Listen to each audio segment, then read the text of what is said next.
Okay, I'm at the next part of trying to prepare the trenches and also where I'm going to put the manifold.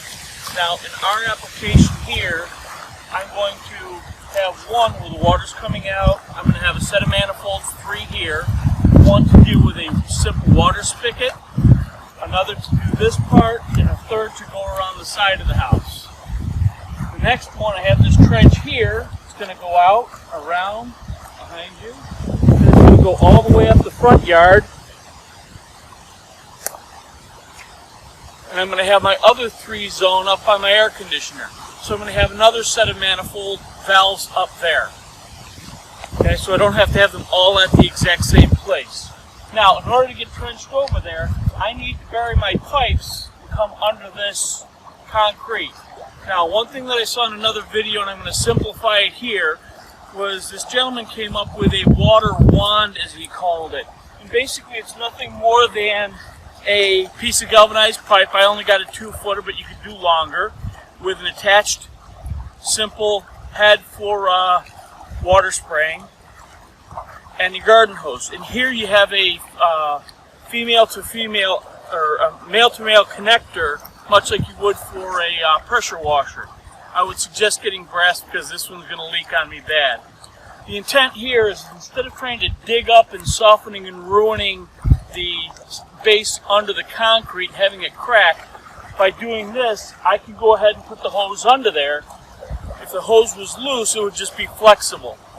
But with the long pole, I can go ahead and feed this under as I'm going, and as you can see, I can go almost all the way through, and then I can stick my hand in and push it the rest of the way through. Now I need to go ahead and bury 2, because I'm going to have a water spigot from here at the well water pump side, coming through, and another one to the front of the house. So that's one.